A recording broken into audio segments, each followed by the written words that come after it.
Let's get start guys. আজকের আলোচ্য বিষয় হলো বাইজেন্টিয়াম। কারণ বাইজেন্টিয়াম কবিতাটা ডাব্লিউ.বি. ইয়েটস লিখেছেন। আমি খুব সংক্ষিপ্ত আকারে বলতে চাইবো, তার কারণে এটা একটা রিভিশন ক্লাস।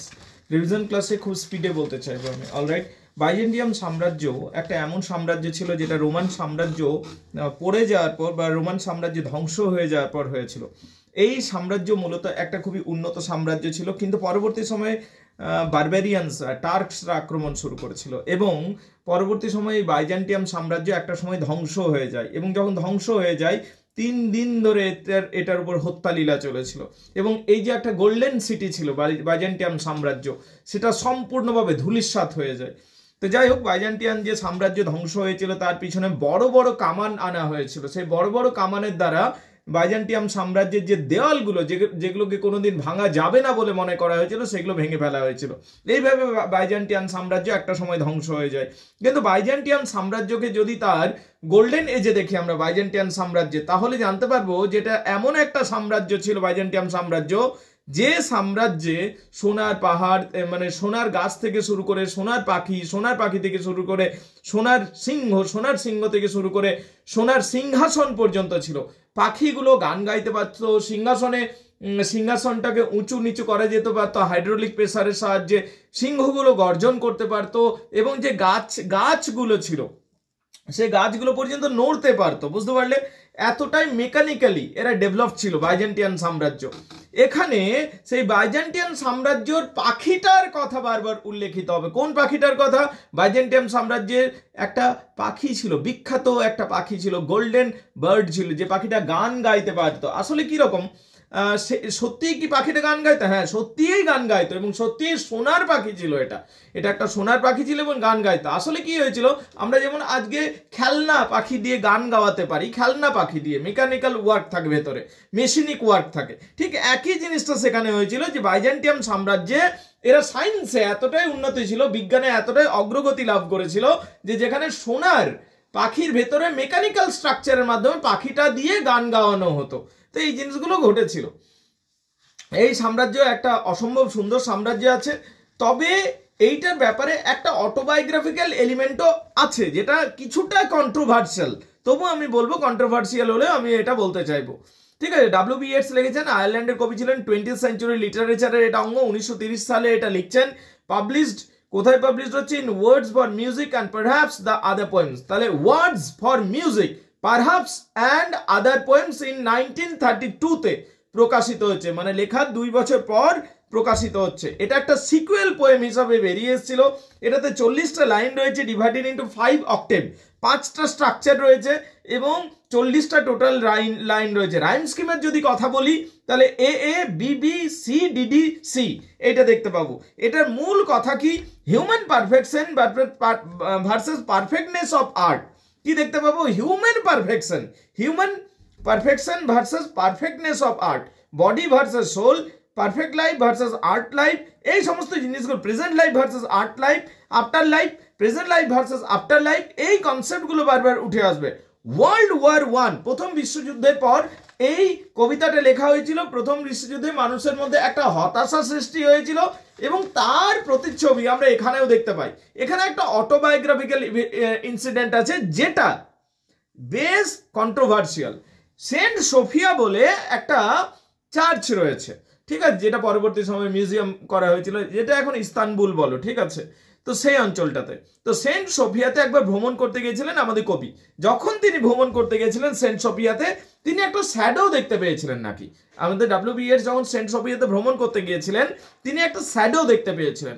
যে শ্যাডোটা অনেকটা ভুতুড়ে শ্যাডো ছিল, মানুষ ছিল না, বরং সেটা একটা ইমেজের মতো ছিল, যে ইমেজটাকে তিনি সুপারম্যান হিসাবে তার উল্লেখ করেছেন এখানে।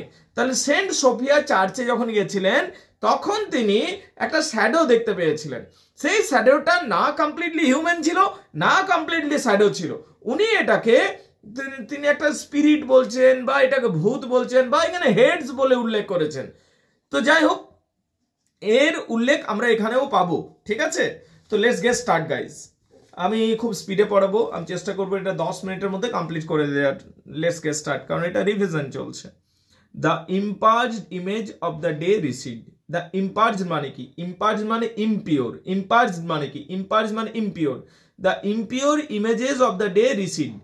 ইম্পার্জ মানে ইমপিওর, দ্য ইমপিওর ইমেজেস, যে কলিমা লিপ্ত ছবিগুলো, দিনের যে কলিমা লিপ্ত ছবিগুলো, মানে বাইজেন্টাইন এম্পায়ার তার শেষের দিকে রয়েছে, ধ্বংসের দিকে রয়েছে, তখন কি হয়েছিল, সমাজে বিভিন্ন ইমোরালিটি স্প্রেড হচ্ছিল সমাজে, তো তারই আমরা প্রতিচ্ছবি দেখতে পাচ্ছি। বলছে যে কলিমা লিপ্ত বিভিন্ন ছবিগুলো দিন কমে আসার সাথে সাথে কমে আসছে, তার কারণ অন্ধকার হয়ে আসছে। দ্য এম্পেরিয়ার্স ড্রাঙ্কেন সোলজার্সলি আর অ্যাবেড, শহরের যে প্রহরীরা ছিল তারা ছিল সব নেশাগ্রস্ত, মানে মোরাল অধঃপতন শুরু হয়েছিল, সৈনিকরাও সব নেশা করেছিল। তো সেই শহরের রক্ষীরা, ড্রাঙ্কেন সোলজার্স আর অ্যাবেড, সব শহরের নেশাগ্রস্ত রক্ষীরা বিছানার দিকে যাচ্ছে, মানে ঘুমের ঢলে পড়ছে এবার। নাইট রিজোনেন্স, রাত্রি রিজোনেন্স মানে সাউন্ড, নাইট সাউন্ড রিসিড মানে কমছে, রাত্রি হওয়ার কারণবশত সাউন্ডগুলো কমে কমে আসছে। নাইট ওয়াকার সং, এবং নাইট ওয়াকারদের গান শোনা যাচ্ছে। এখন নাইট ওয়াকার কারা, এখানে প্রস্টিটিউটদের কথা বলা হচ্ছে, বা রাত্রিতে যারা যাচ্ছে তাদের কথা, তবে এক্ষেত্রে প্রস্টিটিউট কথাটা বেশি প্রযোজ্য বলে মনে হবে। তো night walker song is heard, night ওয়াকারের গানগুলো শোনা যাচ্ছে। After great cathedral gong, great cathedral মানে চার্চের ঘন্টার ধ্বনির পর এই সমস্ত ইনসিডেন্টগুলো ঘটছে। চার্চের ঘন্টার ধ্বনি কখন হয়, সন্ধ্যাবেলাতে হয়, যখন সূর্য অস্ত হয়ে যায়, দিনের আলো কমে যায়, তখন এইগুলো হয়। তো তখন এই সমস্ত জিনিসগুলো দেখতে পাওয়া যাচ্ছে। স্টারলিট আর মুনলাইট ডোম, একটা স্টারলিট বা মুনলিট ডোম, একটা নক্ষত্র আলোকিত বা চন্দ্র আলোকিত গম্বুজ দেখা যাচ্ছে। একটা স্টারলিট মানে হচ্ছে নক্ষত্র আলোকিত, বা মুনলিট ডোম বা চন্দ্র আলোকিত, মুনলিট ডোম চন্দ্র আলোকিত। মুনলিট ডোম কি করছে, ডিসডেন, অবজ্ঞা করছে। কাকে অবজ্ঞা করছে, একটা ডোম, গম্বুজ, একটা গম্বুজ মানে একটা বলতে পারো দারুণ তুমি বলতে পারো একটা দারুণ তোমার স্ট্রাকচার রয়েছে, মানে হাউজিং স্ট্রাকচার রয়েছে, যেটা অপূর্ব সুন্দর লাগছে চাঁদের আলোতে এবং কিসের আলোতে, এবং বলতে পারো যে চাঁদের আলোতে, তারার আলোতে, এবং সে যেন মানুষদের অবজ্ঞা করছে, ডিসডেন করছে। কাকে, অল দ্যাট ম্যান ইজ, সমস্ত মানবদের যেন ডিসডেন করছে। কারণ কি, বিকজ ম্যান ইজ ইমপিওর, তার কারণ মানুষগুলো সব ইমপিওর হয়ে উঠেছে। অল মোর কমপ্লেক্সিটিজ, এখানে নিজের সুবিধার জন্য করতে হবে। আমি বলেছিলাম যে নিজের সুবিধার জন্য সামনেটাকে লিখে রাখবে, human life is full of all মিয়ার কমপ্লেক্সিটিজ অ্যান্ড প্রবলেম। আসলে মানুষের জীবনগুলো কিসে পরিপূর্ণ, human life is full of, নিজের সুবিধার জন্য লিখে নেবে, human life is full of মিয়ার কমপ্লেক্সিটি, হিউম্যান লাইফগুলো জটিলতায় পরিপূর্ণ এবং প্রবলেমস, এবং নানা সমস্যায় পরিপূর্ণ। অল দ্য প্রবলেমস, এবং কি হলো, দ্য ফিউরি অ্যান্ড দ্য মায়ার অফ হিউম্যান ব্রেন। তার কারণ এই যে প্রবলেমগুলো হচ্ছে, মানুষের জীবনে জটিলতা আসছে, সমস্যা আসছে, কোথা থেকে আসছে, এই সমস্ত সমস্যাগুলো আসছে দ্য ফিউরি মানে রাগ, মানুষের রাগ থেকে আসছে, অ্যান্ড দ্য মায়ার অফ হিউম্যান ভেন্স, এবং যে তরল পদার্থটা মানুষের শিরা উপশিরার মধ্যে প্রবাহিত হচ্ছে, যেটাকে রক্ত বলা হয়, সে রক্তের কারণ, মানুষের রক্ত এবং রাগের কারণবশত এই জটিলতাগুলো তৈরি হচ্ছে। ফার্স্ট প্যারা কমপ্লিটেড। কার কি অসুবিধা আছে আমাকে বলো, ঝটপট বলো, কমান গাইস। তাহলে এবার পরের প্যারাতে আসা যাক। বিফোর মি, আমার সামনে, বিফোর মি মানে আমার সামনে, ফ্লোটস অ্যান ইমেজ, ফ্লোট মানে ভেসে উঠলো একটা ছবি। ওই কথাটা বললাম যে উনি একটা সময় গেছিলেন ওই যে চার্চের দিকে ঘুরতে গেছিলেন, তখন তিনি একটা শ্যাডো মতো কিছু দেখেছিলেন, সেইটা বলছে। বিফোর মি, আমার সামনে, ওই প্যারাটা আসছে। বিফোর মি, আমার সামনে, ফ্লোটস অ্যান ইমেজ, একটা যেন ইমেজ, একটা ছবি ভেসে উঠলো। ম্যান অর শেড, ওটা মানুষ না ছায়া আমি বুঝতে পারছিলাম না। তাহলে উনি সত্যিই একটা সময় গেছিলেন সেই চার্চটার সামনে, যখন চার্চটার সামনে গেছিলেন উনি নাকি একটা ইমেজ দেখতে পেয়েছিলেন। তো সেই কথাটাই তিনি সেকেন্ড প্যারাতে, সেই অভিজ্ঞতার কথা তিনি তুলে ধরছেন। বিফোর মি, আমার সামনে, ফ্লোটস অ্যান ইমেজ, ভেসে উঠলো একটা ছবি ভেসে উঠলো। ম্যান অর শেড, এটা মানুষ ছিল না কার ছায়া ছিল সেটা আমি বুঝতে পারছিলাম না। আই ওয়াজ নট শিওর যে এটা মানুষ ছিল নাকি কারো ছায়া ছিল। এটা পুরোপুরি তো মানুষ মনে হচ্ছিল না, আবার পুরোপুরি এটা ছায়াও মনে হচ্ছিল না, এটা মাঝামাঝি কিছু ছিল। সেড মোর দ্যান ম্যান, এটা ছায়া ছিল কিন্তু মানুষ ছিল না পুরোপুরি, মানে মানুষ পুরোপুরি ছিল না, ছায়া ছিল সম্ভবত। তারপর বলছে মোর ইমেজ দ্যান এ সেড, কিন্তু না, এটা পুরোপুরি ছায়া ছিল না, ছায়ার থেকে বেশি পরিষ্কার ছিল। তাহলে এটা কি ছিল? এটা না মানুষ ছিল, না মানুষ তো ছিল না, তাহলে ছায়া ছিল। না না না, ছায়াও তো ছিল না, ছায়া তো পরিষ্কার হয় না, নাক মুখ চোখ সবই দেখা যাচ্ছিল। তাহলে এটা না মানুষ ছিল না ছায়া ছিল। ফর হেডস, তাহলে কে ছিল? এটা নিশ্চিতভাবে হেডস ছিল। হেডস কে মৃত্যুর দেবতা, গড অফ ডেথ কে হেডস বলা হয়, গড অফ ডেথ কে হেডস বলা হয়। এটা নিশ্চয় মৃত্যুর দেবতা ছিল। হি ইজ, দেখো, bobbin bound in mummy cloth, he is bound, এবং সে বাঁধা ছিল, তার সারা দেহটা, মমি যেরকম বাঁধা থাকে সারা দেহটা সে ব্যান্ডেজ বাঁধা থাকবে, ঠিক সেই রকম ছিল। তাহলে কি হলো? বিফোর মি, আমার সামনে, ফ্লোটস অ্যান ইমেজ, ভেসে উঠলো একটা ছবি। ম্যান অর সেড, ওটা মানুষের ছবি ছিল না ওটা ছায়া ছিল? Shade more than a man, না না না, এটা তো shade more than a man, এটা তো সেড ছিল না, এটা তো মানুষ ছিল না, মনে হয় ছায়াই ছিল। নাকি মোর ইমেজ দ্যান এ সেড, না না না, এটা ছায়া ছিল না, তার কারণ চোখ নাক মুখ সবই তো ছিল, এটা তাহলে মানুষ ছিল। তাহলে পুরোপুরি মানুষও ছিল না, পুরোপুরি ছায়াও ছিল না, এটা কি ছিল? নিজেই উত্তর দিচ্ছেন 3 নাম্বার লাইনে। For Hades, it was head, এটা হেড ছিল। হেডস কে ছিল? গড অফ ডেথ কে হেডস বলা হয়, এটা গড অফ ডেথ ছিল। ববিন, ববিন কথাটাই কেটে হিজ লিখে রাও নিজের সুবিধার জন্য। He is bound in mummy cloth, এবং সে মামি ক্লথ, মমি দিকে যেরকম বেঁধে রাখা হয় ব্যান্ডেজ দিয়ে, তার সারা দেহটা ওই রকম মমি দিয়ে বাঁধা, মমি ব্যান্ডেজ দিয়ে বাঁধা ছিল। হি মে আনউইন্ড দ্য উইন্ডিং পাথ, সে হয়তো এসেছিল কিসের জন্য? আনউইন্ড করার জন্য। আনউইন্ড মানে কি? আনউইন্ড মানে খুলে ফেলা, আনউইন্ড মানে খুলবার জন্য এসেছিল। The winding path, winding path কোনটা? The circle of life and death and rebirth, এই যে সার্কেলটা, তোমার জন্ম হলো, আবার মৃত্যু হবে, আবার জন্ম হবে, আবার জন্ম হলো, আবার তুমি কিছুদিন থাকলে আবার মারা যাবে, আবার তোমার পুনরায় রিবার্থ হবে, এই যে গুটিয়ে যাচ্ছে বারবার বারবার, এইটাকে খুলে ফেলাটাকে আনউইন্ডিং বলছে।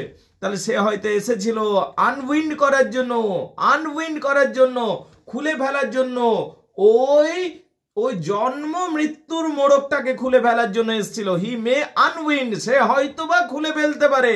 উইন্ডিং পাথ, উইন্ডিং পাথ মানে কি? চক্রটাকে বলছে। উইন্ডিং পাথ কোন চক্রটাকে বলছে? জন্ম হলো, কিছুদিন থাকলো, মারা গেল, আবার জন্ম হলো, আবার কিছুদিন থাকলো, আবার মারা গেল, আবার জন্ম হলো, অনন্তকাল পর্যন্ত এই চক্র চলতে থাকে। এই চক্রটা হলো উইন্ডিং পাথ, এইটাকে খুলবার জন্য সে এসেছে। A mouth that has no moisture and no breath, তার মুখটা কেমন ছিল?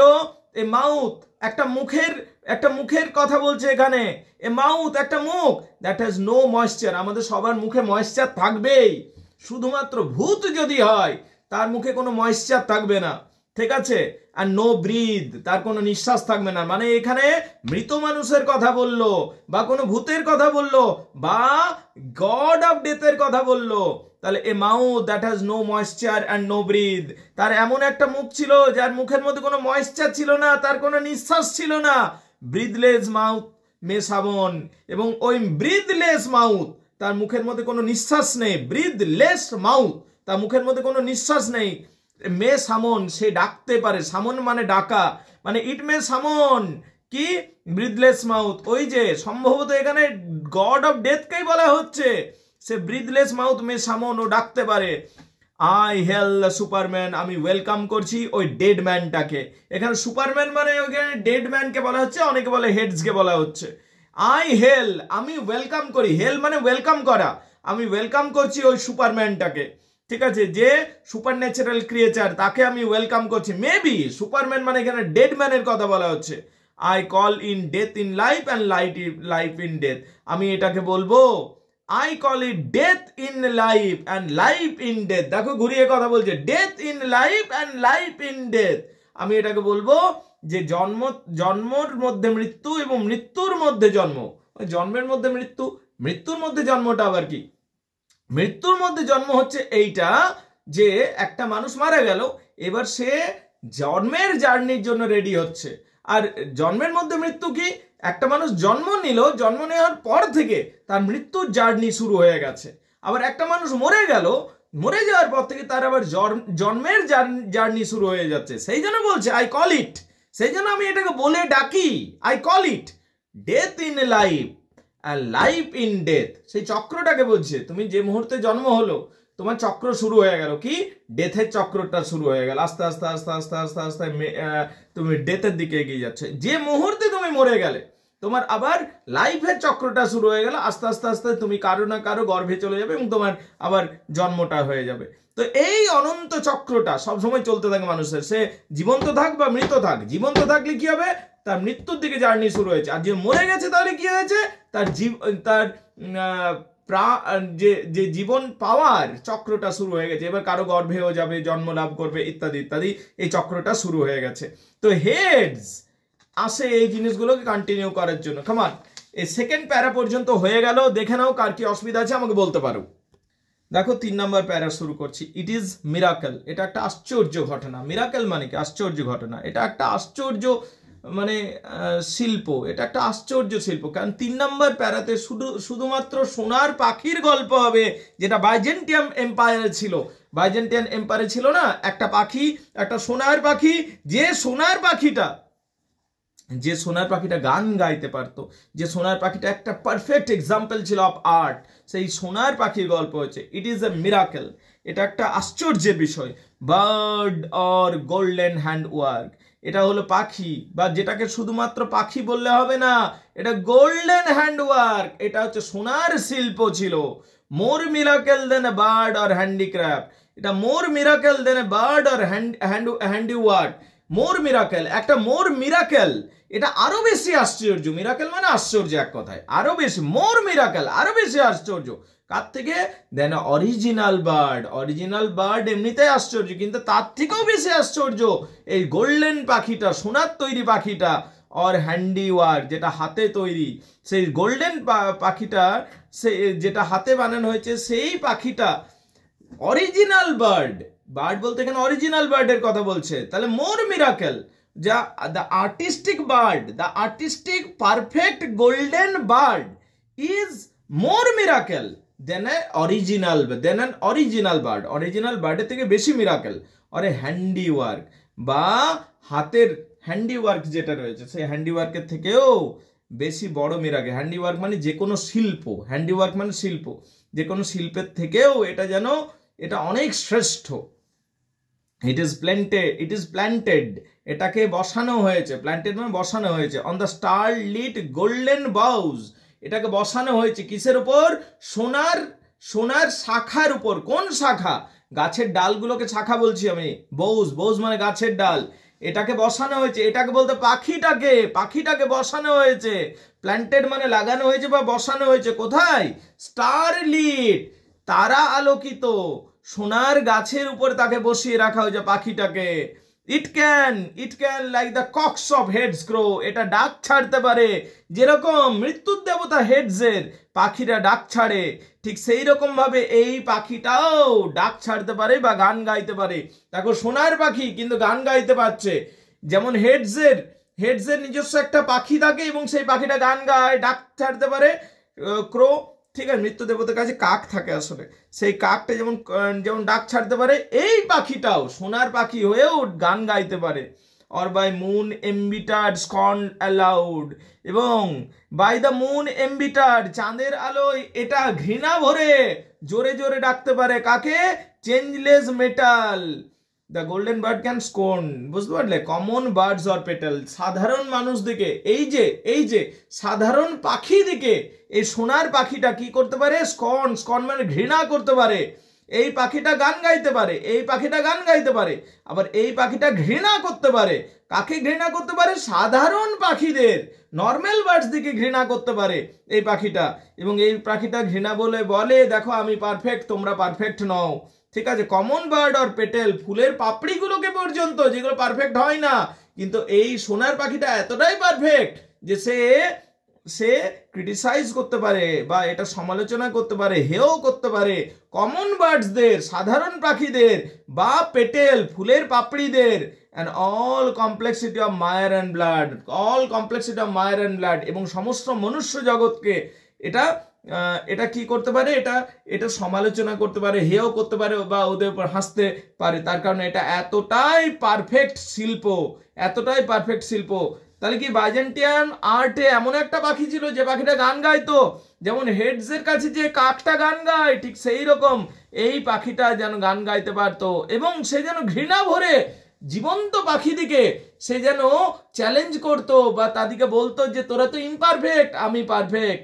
এবং শুধু কি তাই, ফুলের পঙ্খড়ি যেগুলো রয়েছে, ফুলের যে পাপড়ি রয়েছে, সেইগুলোকে পর্যন্ত এটা ক্রিটিসাইজ করতে পারতো। তার কারণ পাপড়িরাও অতটা পারফেক্ট নয় যতটা এই পাখিটা পারফেক্ট ছিল। এবং অল কমপ্লেক্সিটি অফ মায়ার অফ ব্লাড, এবং মানুষ, এই যে বলছে অল কমপ্লেক্সিটি অফ মায়ার অফ ব্লাড মানে মানুষ, এবং মানুষকেও এই পাখিটা কি করতো, স্কর্ন করতো, ঘৃণা ভরে সমালোচনা করতো, বলতো মানুষ হলো imperfect but I am perfect art, I am an absolutely perfect art, এইটা বলতো পাখিটা। তো সেই পাখিটার প্রশংসার কথা হলো। 3 নম্বর প্যারা দেখে নাও, কার কি অসুবিধা আছে আমাকে বলো। Come on guys.